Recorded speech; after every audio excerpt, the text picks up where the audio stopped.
Hey guys, Dylan Peterson with Metaskilled here today, and I want to talk to you about a very powerful little triangle that can help you really kind of change the way that you think about learning and the way that you approach learning. And this here is Bloom's taxonomy. It was originally developed by Benjamin Bloom in 1956, along with some collaborators, and it became known as Bloom's taxonomy of learning.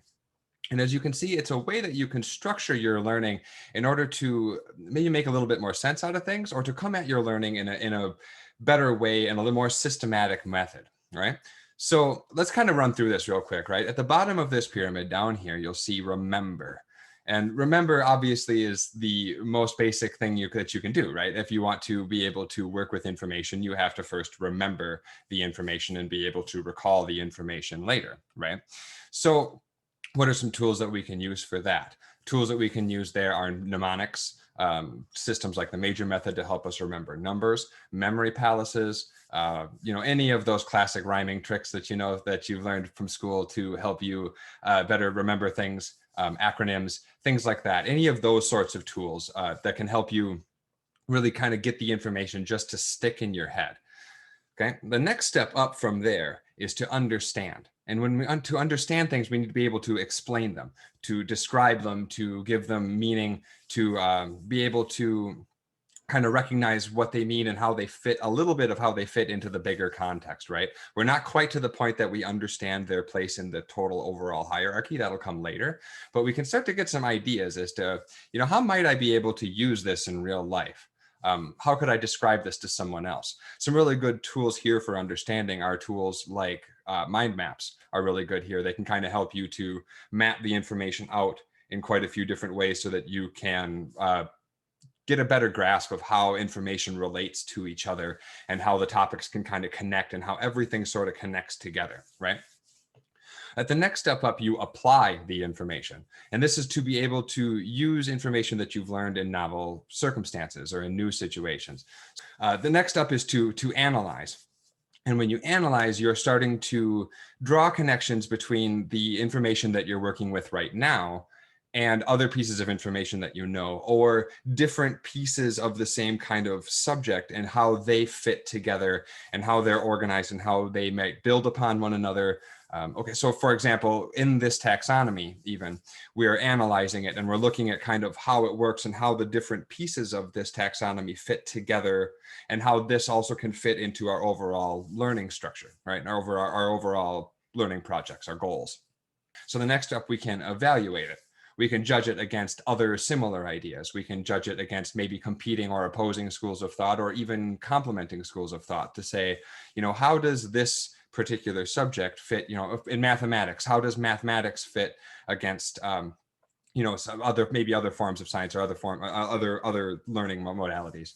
What's the difference between mathematics and physics? Or is a physics just applied mathematics? How does that all fit together? Which do you have to learn first? If I'm going to learn algebra, I want to be able, I want to learn kind of how does that fit in with where I need to learn in my, where I knew, how much do I need to know about mathematics before I can learn algebra, right? We have create. And when you create, you're designing new work, or you're taking the information, and even if you're not coming up necessarily with new information, you might be combining that information in a way that other people haven't heard before, or that other people haven't done before, or even just that you haven't done before.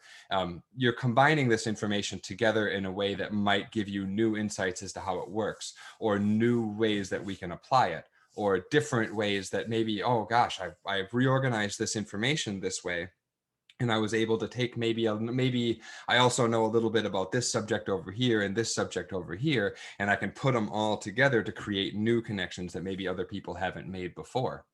So why is this important? This is important because a lot of people, when they go to learn, seem to try to do all of these things at the same time. They want to try to understand while they remember, and then they want to, start applying this information, and all of these thoughts start to get jumbled up in their heads. And what I'm suggesting that you can do is instead take it as a systematic approach.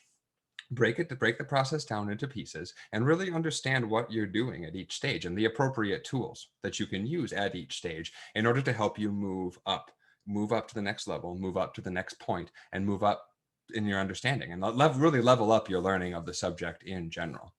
If you want some more tips as to how you can do that and some of the different tools and methods that are available out there to help you accelerate your learning, to help you learn faster, remember better, understand more, apply what you're learning in new ways that you never thought maybe you'd ever do before, get in touch with me today. I would be happy to walk you through what I do with my super learner clients as a super learner certified coach. I work with students all the time to help them learn concepts like this and to help teach them mnemonics and to help teach them different tools that they can use to begin to work their way up this pyramid as they learn, to help take them from shallow understanding or from really being intimidated to learn anything at all to being able to, jump into completely new subjects all on their own without the need for anybody to help them, and to be able to structure these things and learn these subjects deeply enough to sometimes even start new careers.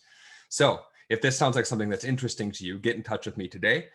There'll be information in the descriptions wherever that might be on this particular video. Check them out. Get in touch with me. I'd love to hear from you. Cool?